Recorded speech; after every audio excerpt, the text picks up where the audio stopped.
மதவாதம் ஒரு காலத்தில் வெற்றி வராது. நீங்கள் மதவெறியை மாய்க்க வேண்டும் என்று சொன்னால் மனிதநேயத்தை விதையுங்கள். பிஜேபி RSS வீழ்த்த வேண்டும் என்று சொன்னால் நம்முடைய அன்புக்குரிய இந்து சமுதாய மக்களோடு இரண்டரை கலந்து பழகுங்கள். சிறுக்கை தவிர எல்லா விஷயத்திலும் ஒன்றாக இருங்கள். இறை நம்பிக்கை என்பது வேறு, மற்ற எல்லா விஷயத்திலும் நாம் ஒன்றாக இருக்க வேண்டும். அதுதான் இந்த நாட்டை பாதுகாக்கும். நான் இப்போது கூட காங்கிரஸ் மீது கடுமையான உடன்பாடு கொண்டவன் தான். RSS வளர்த்து விட்டதை காங்கிரஸ் என்ற குற்றச்சாட்டு இப்போது உண்டு. ஆனால் இளம் தலைவர் ராகுல் காந்தி வந்த பிறகுதான் காங்கிரஸ் சித்தாந்த ரீதியாக தயார்படுத்துகிறது. சித்தாந்த ரீதியாக இந்த நாட்டை தயார்படுத்துகிறது காங்கிரஸ்.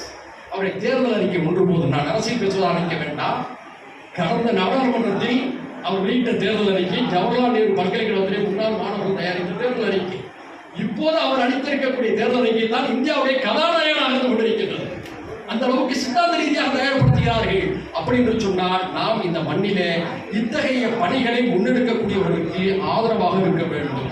அவருடைய கரங்களை வலிமைப்படுத்த வேண்டும். மீண்டும் சொல்கிறேன், இந்த நாடு நம்முடைய நாடு. இந்துக்களும் முஸ்லிம்களும் கிறிஸ்தவர்களும் தாழ்த்தப்பட்ட மக்களும் பழங்குடியின மக்களும் கட்டமைத்த ஒரு அற்புதமான ஒரு தேசம். அதனால்தான் கவிஞர் அல்லமா இக்பால் அவர்கள் பாடினார்கள், சாரே ஜஹான் சே அச்சா ஹிந்துஸ்தானே ஹமாரா ஹமாரா. அதை பாரதி தமிழிலே மொழிபெயர்த்தார், பாருக்குள்ளே நல்ல நாடு எங்கள் பாரத திருநாடு என்று சொல்லி. கவிஞர் அல்லமா இக்பால் சாதாரண கவிஞர் அல்ல.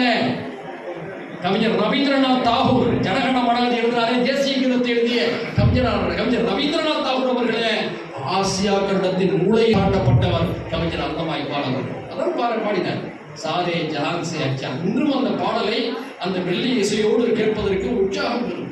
தேசப்பற்றை ஊக்குவிக்கக்கூடிய ஒரு பாடல். அந்த பாடல் அடிப்படையில் பார்த்தால் இந்த நாட்டை போன்ற ஒரு சிறப்பான நாடு உலகில் எங்கேயுமே இல்லை.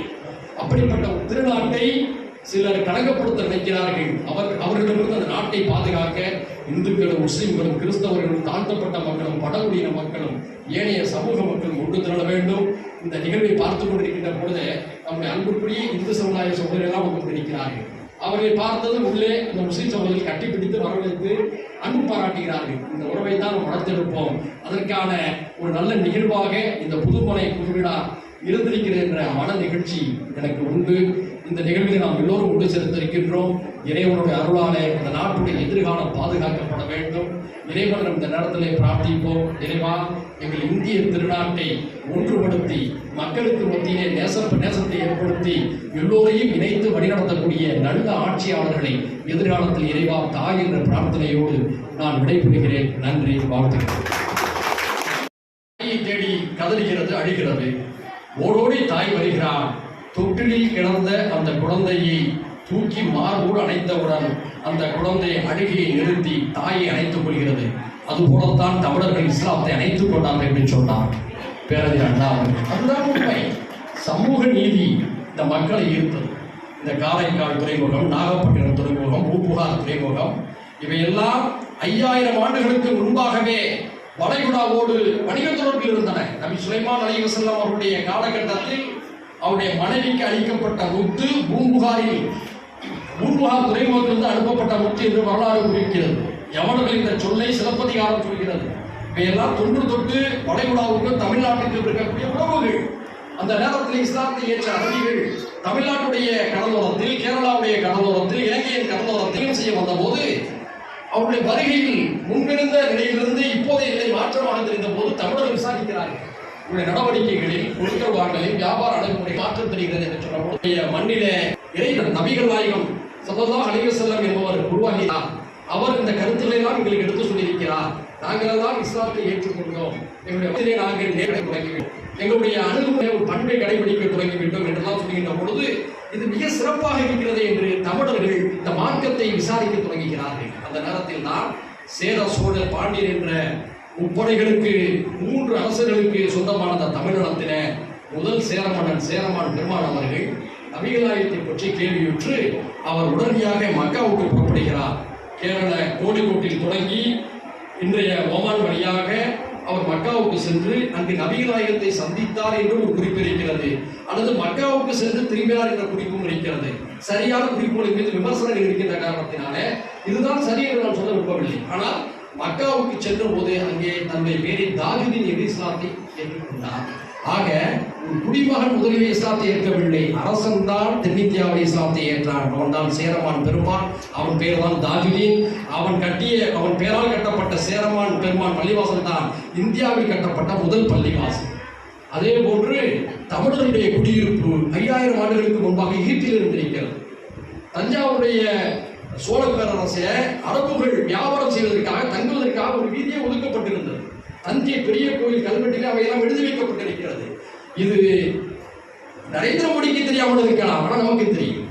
அமித்ஷாவுக்கு தெரியாமல் இருக்கலாம், நமக்கு தெரியும். நட்டாவுக்கு தெரியாமல் இருக்கலாம், நமக்கு தெரியும். இவையெல்லாம் நம்முடைய கலாச்சார பண்பாடுகள். இந்தியாவுக்கு இஸ்லாமியாவுக்கு வரவில்லை, தென்னிந்திய டிஸ்கவரி ஆஃப் இந்தியா என்ற நூலிலே பண்டித ஜவஹர்லால் நேரு அவர்கள் இதை பற்றி தெளிவாக குறிப்பிடுகிறார். அரபு வணிகர்களுடைய மூலமாக தென்னிந்திய கடலோர பகுதிகளுக்கு தான் இஸ்லாம் வந்து சேர்ந்தது என்று சொல்கிறார். அதே போன்று நீங்கள் வரலாற்றை எடுத்துக்கொண்டால் இங்கு இருக்கக்கூடிய தமிழ்நாட்டில் இருக்கக்கூடிய அதுவாக சோழத்தில் இருக்கக்கூடிய பள்ளிவாசல்கள் மராட்டியர்கள் வைக்கிறார்கள். நாம் அந்த விடாரங்களிலே புறாக்கள் இருக்கின்றன. அந்த புறாக்களுக்கு போடுவதற்காகவே அந்த காலத்திலே சாம்ராஜ்ய கிராமம் இருந்தால்தான் புறா. அந்த கிராம விவசாயிகளை வெளியெல்லாம் என்பதற்காக அந்த நேரத்தில் கொடுக்கப்பட்ட புறா கிராமம் உங்களுக்கு ஒரு பகுதி. இதுவெல்லாம் நம்முடைய கலாச்சாரம். அரசு வெளிநாட்டு முஸ்லிம்களோடு இணைந்த வரலாறு, சேரருடைய வரலாறு முஸ்லிம்களோடு இணைந்த வரலாறு, பாண்டியனுடைய வரலாறு முஸ்லிம்களோடு இணைந்த வரலாறு. பாரசின் மீது மாணிக்காபூர் படையெடுத்து வருகிறார். மாணிக்காபூர் உணவு அனுப்பான். பாண்டிய அரசியல் தளபதிகளாக முஸ்லிம்கள் இருக்கிறார்கள். பாண்டிய மன்னனை எங்களுடைய தலைவனை ஏற்றுக்கொண்டு முஸ்லிம்கள் இருக்கிறார்கள். முஸ்லிம்களுக்கு தூது மாணிக்காபூர், முஸ்லீம் நீ பாண்டியம் எதிராக எங்களோடு சென்றால் பதவிகளை தருகிறோம் என்று சொல்லவும் நெஞ்சிலே அமையும் தலையிலே புல்லாக இருக்கக்கூடிய நாங்கள் எங்களுடைய மன்னன் பாண்டியனுக்கு தான் விசுவாசமாக இருப்போம். மதம் வேறு, அரசு வேறு, நீ வேறு, நான் வேறு என்று சொல்லி பாண்டிய மன்னனுக்கு பாதுகாவலாக இருந்தவர்கள் பாண்டிய நாட்டு முஸ்லீம்கள். இது தமிழ் வரலாறு. இப்படிப்பட்ட சிறுமிமிக்க வரலாற்று சொந்தக்காரர்களான நாம் நம்முடைய மண்ணிலே இணக்கத்தை வளர்க்க வேண்டும், பாசத்தை வளர்க்க வேண்டும். நமக்கு மத்தியில் இருக்கக்கூடிய சின்ன சின்ன நெருஞ்சி முட்களை எடுத்து வீசி அங்கெல்லாம் ரோஜா பூக்களை உதைக்க வேண்டும். இந்த மண்ணிலே வாழக்கூடிய இந்துக்களும் முஸ்லீம்களும் நிம்மதியாக இருந்தால் தான் அந்த நாடு வளம் பெறும். நாடு வளம் பெற வேண்டும் என்று சொன்னால் அமைதி வேண்டும், அமைதி வேண்டும் என்று சொன்னால் இணக்கம் வேண்டும், இணக்கம் அமைதி வளம் இருந்தால் தான் அந்த நாடு முன்னேற்றம் அடையும். இந்த குறிக்கோளை மையமாக கொண்டு நாம் இயங்க வேண்டும். அரசியல் வேறு. நேற்று வரை ஒரு கூட்டணியில் நாம் இருந்திருப்போம். அந்த கூட்டணிக்கு ஆதரவாக இன்னொரு கூட்டணிக்கு எதிராக வேலை செய்திருப்போம். தேர்தல் முடிந்த பிறகு சகோதரர்களாக நாம் பழக வேண்டும்.